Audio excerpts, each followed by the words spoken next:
ትንቢተ ኤርምያስ ምዕራፍ 29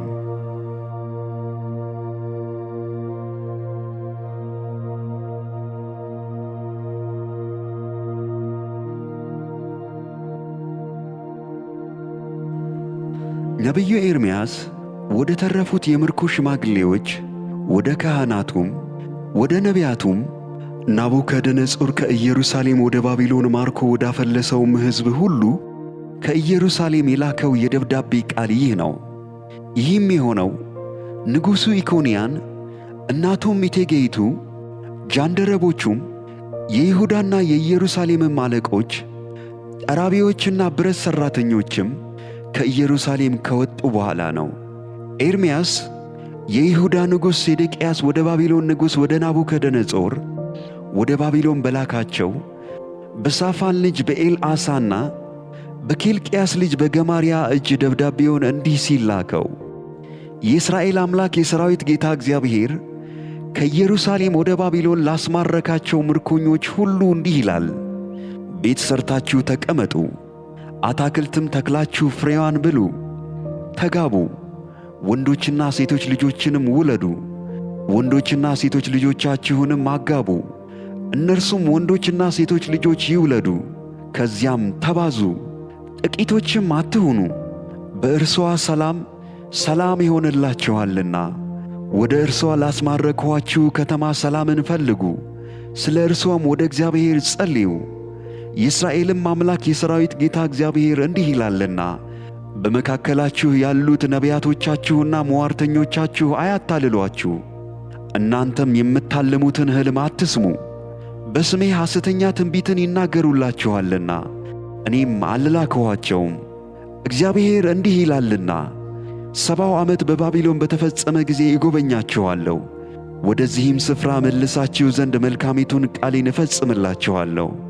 ለእናንተ የማስባትን ሐሳብ እኔ ያውቃለሁ፣ ፍጻሜና ተስፋ እሰጣችሁ ዘንድ የሰላም ሐሳብ ነው እንጂ የክፉ ነገር አይደለም። እናንተም ትጠሩኛላችሁ፣ ሄዳችሁም ወደ እኔ ትጸልያላችሁ፣ እኔም እሰማችኋለሁ። እናንተ ትሹኛላችሁ፣ በፍጹም ልባችሁም ከሻችሁኝ ታገኙኛላችሁ፣ ከእናንተም ዘንድ እገኛለሁ ይላል እግዚአብሔር።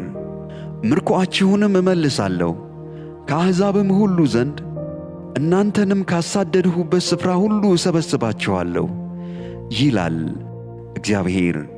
እናንተንም ለምርኮ ወዳፈለስሁበት ስፍራ እመልሳችኋለሁ። እናንተም እግዚአብሔር በባቢሎን ነቢያትን አስነስቶልናል ብላችኋልና፣ እግዚአብሔር በዳዊት ዙፋን ስለ ተቀመጠ ንጉሥ ከእናንተም ጋር ስላልተማረኩት ወንድሞቻችሁ በዚህች ከተማ ስለሚኖሩ ሕዝብ ሁሉ እንዲህ ይላልና፣ የሠራዊት ጌታ እግዚአብሔር እንዲህ ይላል፣ እነሆ ሰይፍንና ራብን ቸነፈርንም እሰድድባቸዋለሁ። ከክፋቱም የተነሣ ይበላ ዘንድ እንደማይቻል እንደ ክፉ በለስ አደርጋቸዋለሁ። በሰይፍም በራብም በቸነፈርም ማሳድዳቸዋለሁ። ባሳደድሁባቸውም አሕዛብ ሁሉ ዘንድ ለጥላቻና ለመደነቂያ ለማፍዋጫም ለመሰደቢያም እንዲሆኑ በምድር መንግሥታት ሁሉ ዘንድ ለመበተን አሳልፌ እሰጣቸዋለሁ። ይህም የሆነው ቃሌን ስላልሰሙ ነው ይላል እግዚአብሔር። በማለዳ ተነስቼ ባሪያዎቼን ነቢያትን ወደ እነርሱ ሰድጃለሁና እናንተ ግን አልሰማችሁም ይላል እግዚአብሔር። ስለዚህ ከኢየሩሳሌም ወደ ባቢሎን የሰደድኋችሁ ምርኮኞች ሁሉ ሆይ የእግዚአብሔርን ቃል ስሙ። የእስራኤል አምላክ የሠራዊት ጌታ እግዚአብሔር በስሜ ሐሰተኛ ትንቢትን ስለሚናገሩላችሁ ስለ ቆላያ ልጅ ስለ አክዓብና ስለ መዕሤያ ልጅ ስለ ሴዴቅያስ እንዲህ ይላል፣ እነሆ በባቢሎን ንጉሥ በናቡከደነፆር እጅ አሳልፌ እሰጣቸዋለሁ፣ በዐይኖቻችሁም ፊት ይገድላቸዋል።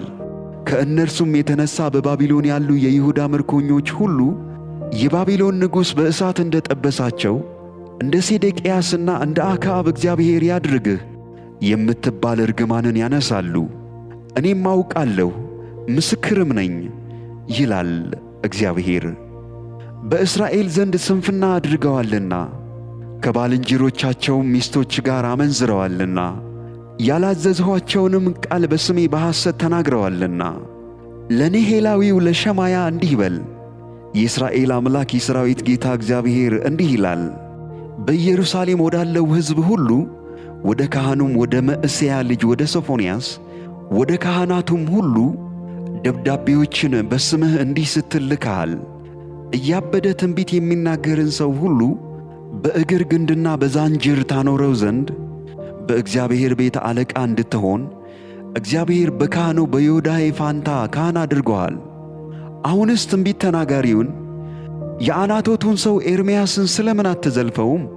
እርሱ ምርኮ የረዘመ ነውና ቤት ሠርታችሁ ተቀመጡ፣ አታክልትንም ተክላችሁ ፍሬዋን ብሉ ብሎ ወደ እኛ ወደ ባቢሎን ልኮአልና።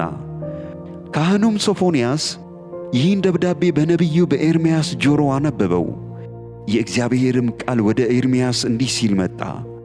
እግዚአብሔር ስለ ኔሔላዊው ስለ ሸማያ እንዲህ ይላል ብለህ ወደ ምርኮኞች ሁሉ ላክ።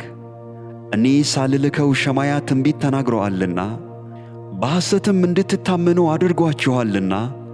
ስለዚህ እግዚአብሔር እንዲህ ይላል፣ እነሆ ኔሔላማዊውን ሸማያንና ዘሩን እቀጣለሁ።